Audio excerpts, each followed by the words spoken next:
Mohon perhatian, tekan tombol subscribe. Terima kasih atas perhatiannya. Kalau ada kritik, itu sebetulnya public education. Karena yang berada di pemerintahan itu kalau dikritik dia harus menjawab. Dan jawaban dia itu didengarkan sama publik. Ketika jawabannya bagus dan benar, publik akan percaya. Jadi karena itulah membuat kebijakan itu harus pakai akal sehat.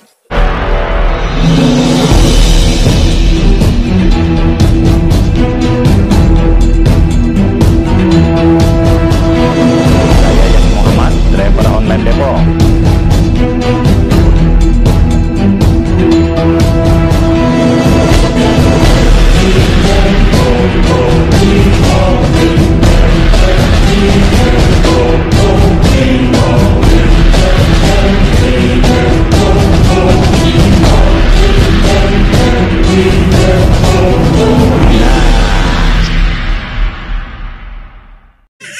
Ya baik, izin. Assalamualaikum warahmatullahi wabarakatuh.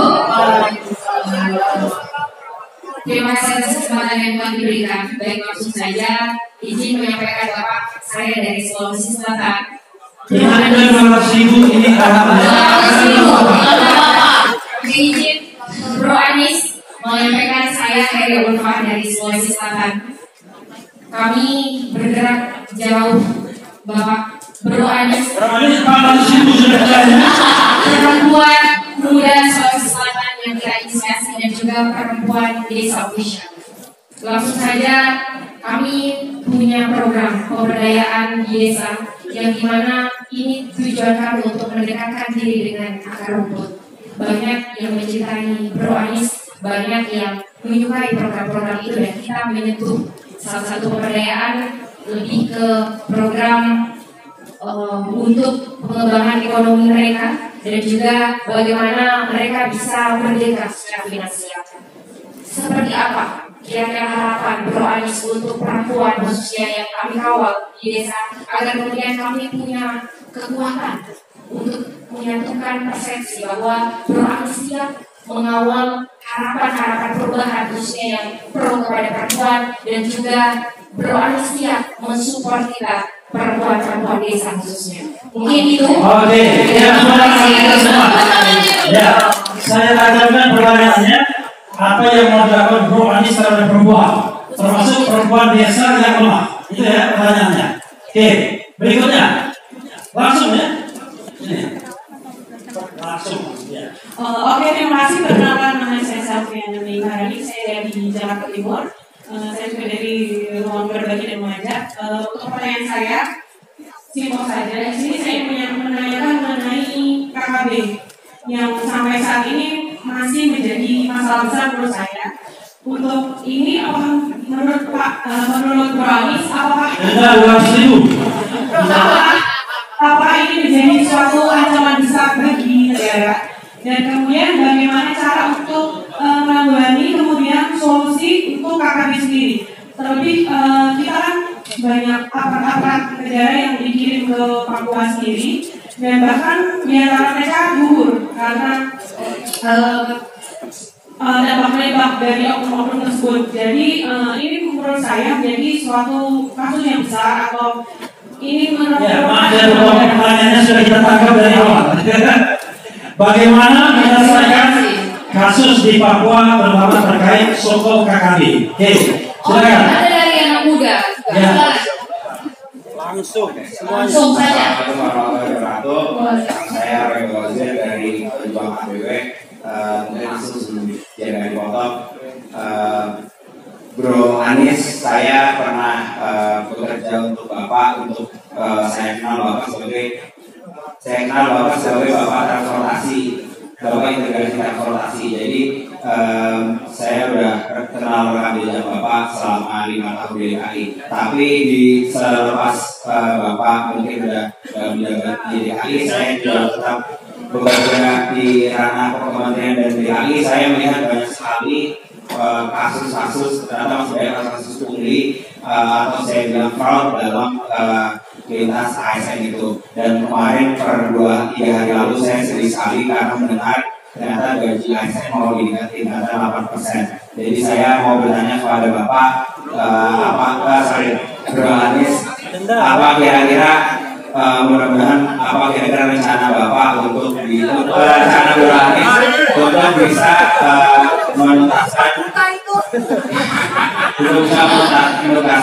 isu-isu tersebut, karena kami berharap sebetulnya itu akarnya ada di perilaku yang ada di warga. Oke, terima kasih. Ada rencana untuk itu dan juga untuk pendidikan. Oke, Kadang-kadang kalau aja kalau sudah hafal hampir bawa handphone sendiri ya. Intinya adalah ASN itu masih pungli. Ada masalah KKN di ASN. Apa yang sudah dilakukan Bro Anies untuk mengatasi itu dan apa yang akan dilakukan ke depan kalau jadi presiden? Itu ya maksudnya. Oke, silakan. Ya, Assalamualaikum warahmatullahi wabarakatuh. Sebelumnya saya merasa sangat bahagia sekali mendapatkan kesempatan untuk bertanya kepada Bro Anies. Di sini sebelumnya saya perkenalkan, saya dari Bima Ahmad, saya dari Rawat Jubir Milenial, jaringan utara bicara Anies Baswedan. Nah di sini sebelumnya saya juga aktif juga sekarang lagi mengikuti mahasiswa perkuliahan di mahasiswa S2 mahasiswa ilmu politik Universitas Pajajaran. Nah untuk itu saya di sini sebenarnya ingin bertanya terkait bagaimana ketika misalkan kita melihat ide dan gagasan Pak Anies itu bicara terkait kesetaraan dan keadilan. Sebenarnya ide dan gagasan terkait kesetaraan dan keadilan itu merupakan ide yang sangat baik gitu, sangat bagus, idenya sangat menarik.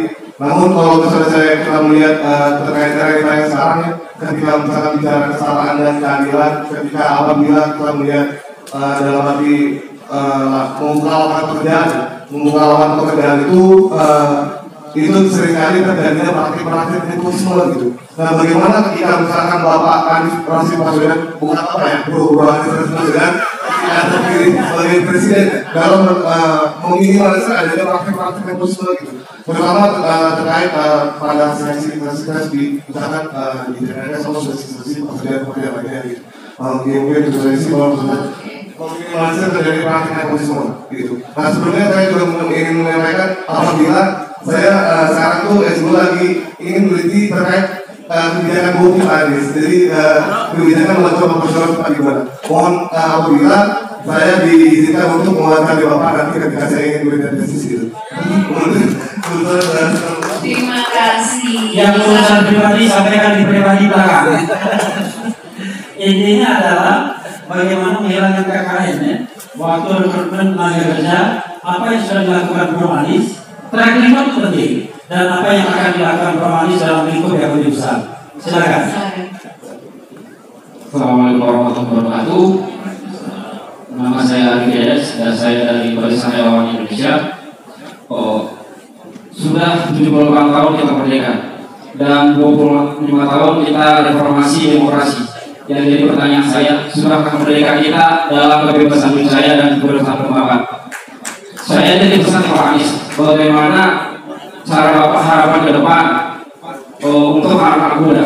Memang kritik saya bilang katakan rada tendensius, kasar dan sarkasme.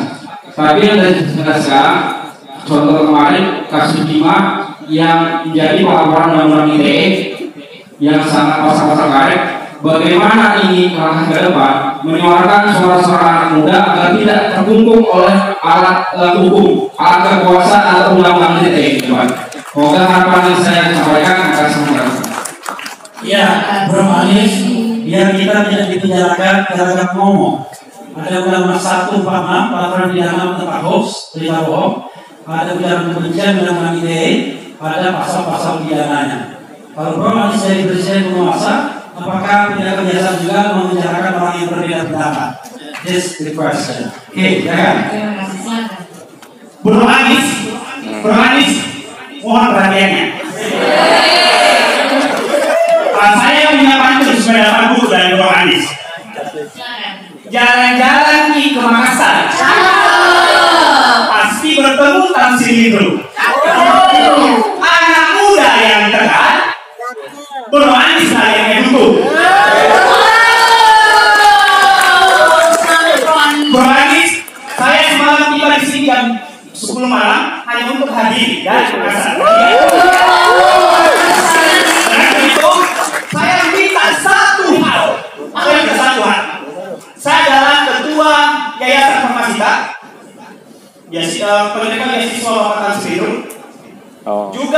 Presiden geng perubahan yang kami persembahkan untuk Bro Anies. Permintaan kami, ada 104.000 orang mengakses akun sosial media kami untuk ikut di acara akhir tahun Desember 100 orang dari seluruh provinsi se-Indonesia. Kami meminta Bro Anies untuk hadir memberikan semangat kepada mereka di akhir tahun nanti. Mereka yang akan berteriak tentang perubahan. Salam dari Makassar, salam sehat untuk Bro Anies. Pertanyaan agenda tersembunyi. Jadi apa katanya? Jalan-jalan ke Makassar pasti bertemu Kang Silindo. Walau hari Sabtu kita nyasar, tapi kita tidak pernah muru. Jalan-jalan ke Makassar, punya jelas. Oke, Bro Anies, this is your time to answer the questions. Dan saya yakin Bro Anies akan bisa menjawab.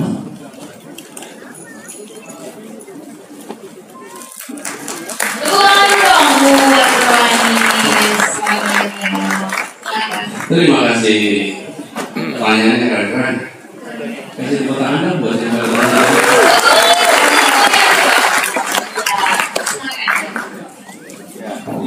Tadi ada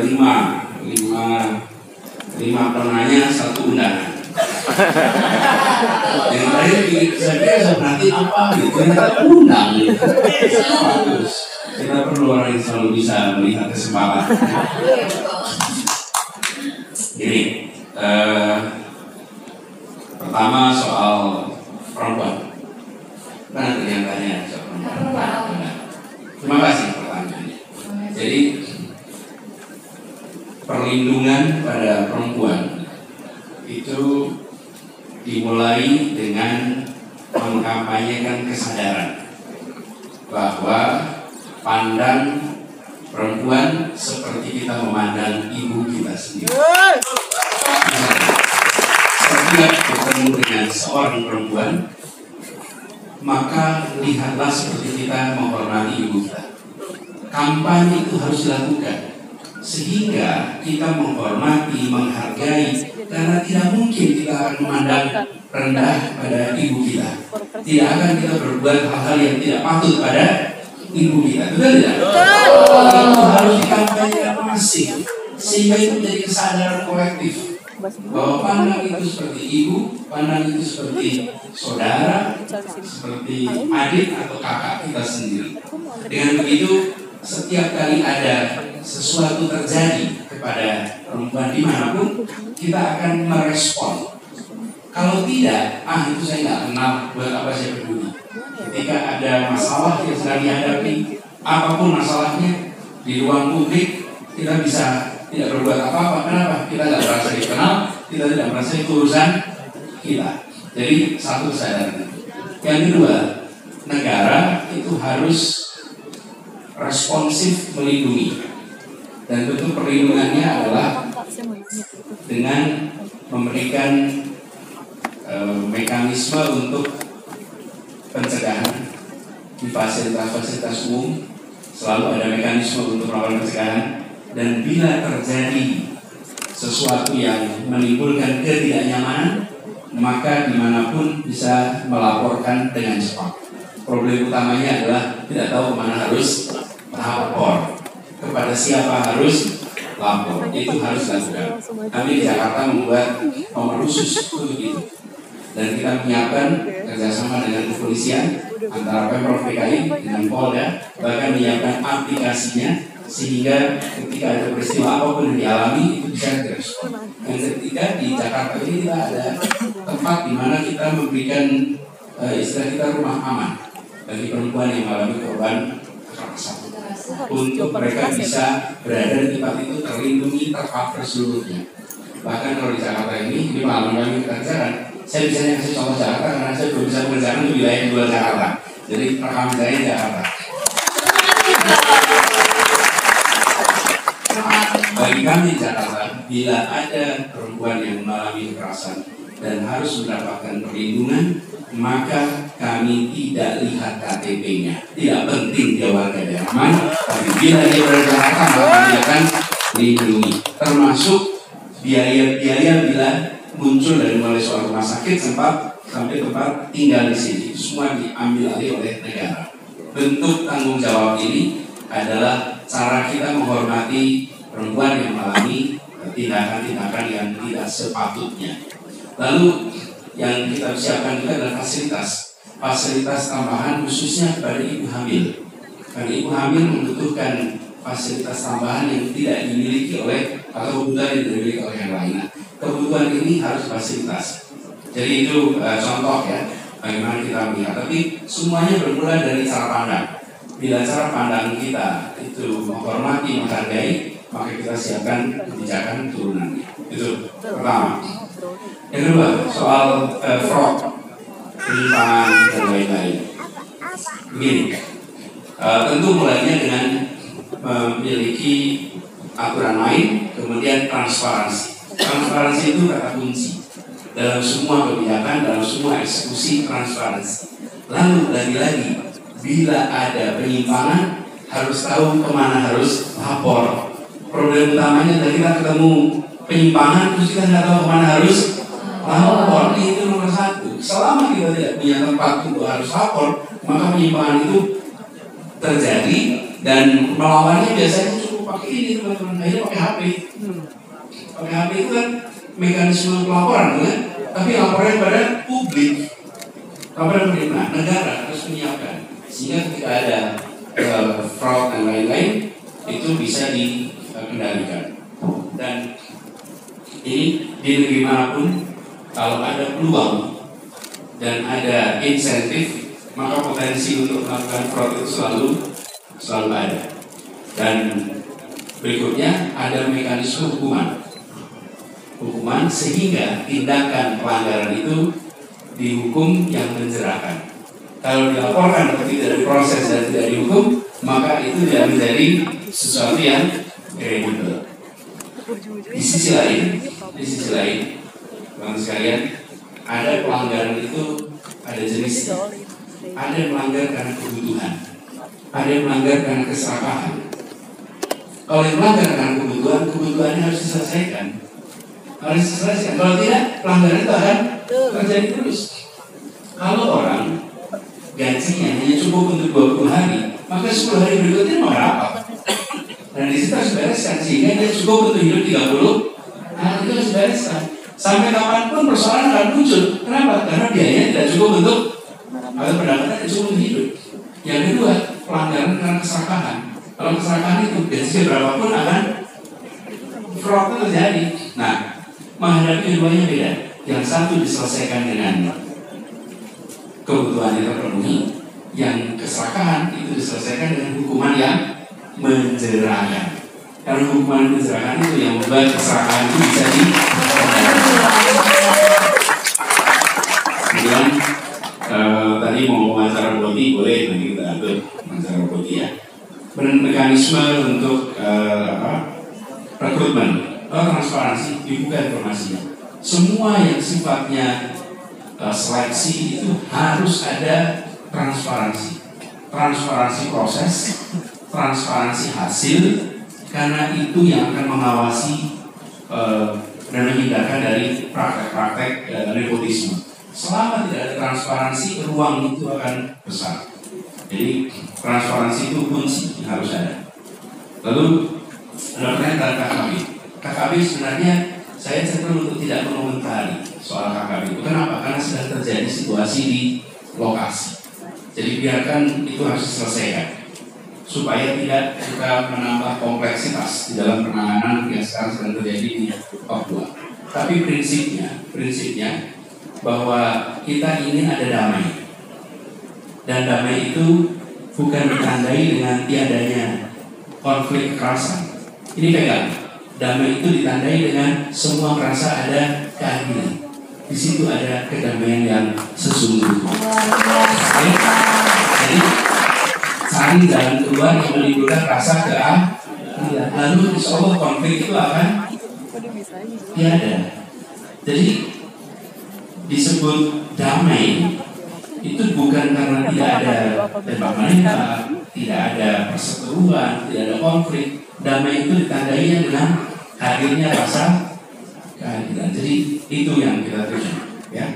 Kemudian soal undang-undang ITE, gini teman-teman, saya pernah berada di pemerintahan. Berada di pemerintahan itu jadi alamatnya kritik. Kritik itu ada yang dilakukan dengan kata-kata yang nyaman di kuping, ada dengan kata-kata yang tidak nyaman di kuping. Dan selama berada di pemerintahan itu tidak penting soal nyaman dan tidak nyaman. Apapun yang dikatakan itu adalah hak warga untuk menyampaikan pikiran.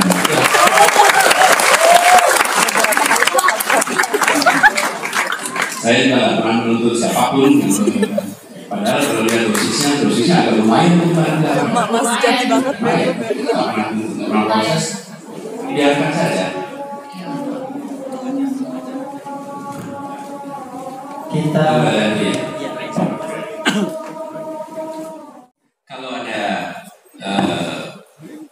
kritik itu sebetulnya public education, karena yang berada di pemerintahan itu kalau dikritik dia harus menjawab, dan jawaban dia itu didengarkan sama publik.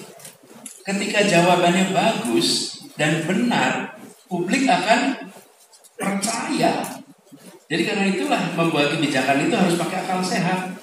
Membuat kebijakan itu pakai data.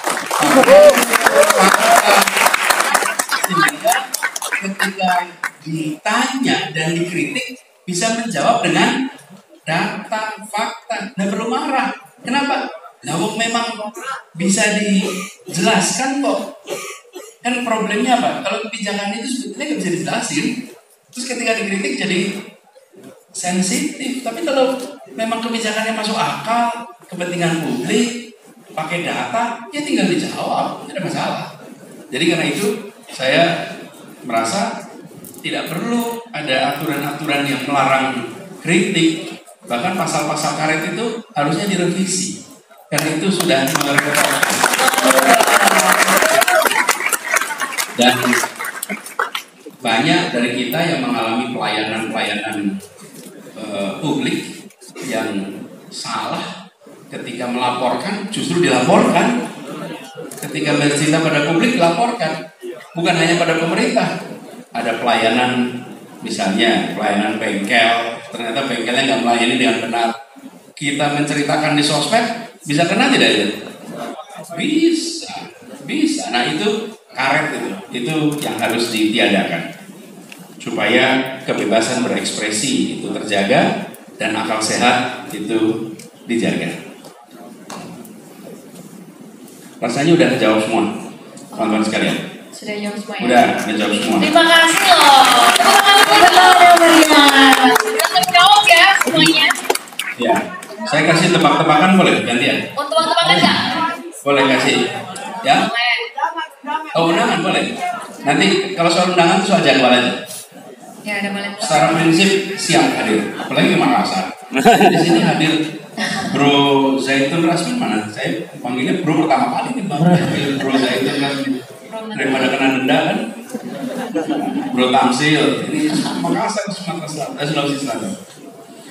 Teman-teman, saya punya ini tebak-tebakan nih. Barangkali bisa jawab. Bro Refli juga boleh jawab. Penyanyi luar negeri yang suka sepedaan. Selena Gomez. Selena Gomez. Boleh juga kalau nanti udah Itu sepeda.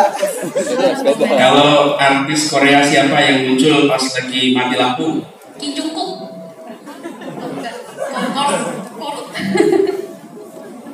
Artis Korea mati lampu. Ya, matilah.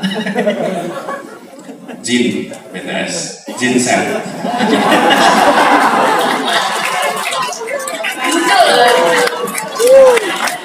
Ketawa dong.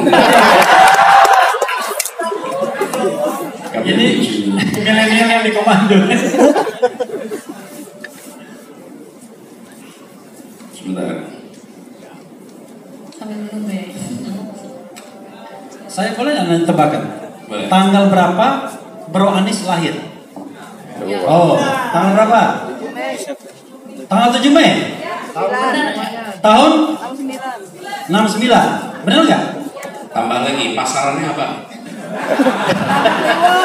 Kliwon. Kalau pasaran itu harus ada harinya apa? Terus baru. Senin Wage. Rabu Kliwon. Iya, Rabu Kliwon betul. Bro, saya dikasih tahu waktu Bro Anis nggak banyak, ya. Tapi boleh nggak? Tadi kan kita sudah janji bahwa pantun yang buat itu langsung ke depan, boleh nggak? Boleh. Ya.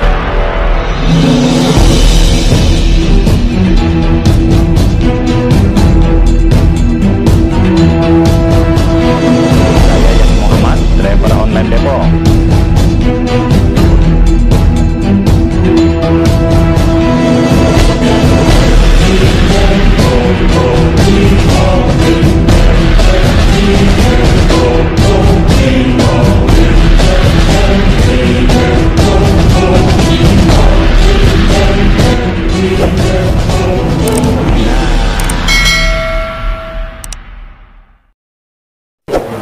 Assalamualaikum warahmatullahi wabarakatuh. Ketika umat Islam ini semangat ngajinya, tablik akbarnya, baca kitabnya, maulidnya, bagaimana kalau ada yang sakit? Bagaimana kalau ada yang mau melahirkan, tidak mampu, rumah sakit mahal? Apa solusinya? Apa selesai dengan ceramah, tausiah, kultum? Tidak selesai. Tapi kalau udah cerita rumah sakit ini terbayang mahal, besar biayanya. Masya Allah, tabarakallah. Rumah sakit Al-Ma'unah yang ada di Pasuruan hanya kita support dengan program Rp10.000. Saya ulang sekali lagi, hanya kita transferkan Rp10.000, kita sudah mensupport pendirian pengelolaan Rumah Sakit Al-Ma'unah. Mari kita support dengan mengirimkan donasi ke nomor rekening, catat baik-baik, BCA 0898 999 222. Sekali lagi 0898 999 222. Bukan nomor rekening pribadi, atas nama YAY Al-Ma'unah Sunniyah Salafiyah. Apa yang kita berikan bermaslahat, manfaat untuk orang banyak sampai hari kiamat. Mungkin ilmu kita tidak ada, kita bukan ulama, kita bukan habib, kita bukan kiai, tapi kita sudah membantu umat Sayyidina Muhammad SAW. Man yassara an mu'sirin, siapa yang memudahkan urusan saudaranya, yassarallahu anhu yaumal qiyamah, dimudahkan pula urusannya pada hari kiamat. Pertolongan Allah itu pasti turun, tapi ada sebabnya. Apa sebabnya? Wallahu fi aunil abdi, Allah akan menolong seorang hamba madamal abdu fi auni akhi, selama dia mau menolong saudaranya. Hanya Rp10.000. Jangan lupa, kita akan mati, kita akan menghadap Allah, semua akan tinggal. Inilah yang akan kita bawa bekal untuk menghadap Allah Subhanahu wa taala. Berkah selalu, sukses dunia akhirat. Assalamualaikum warahmatullahi wabarakatuh.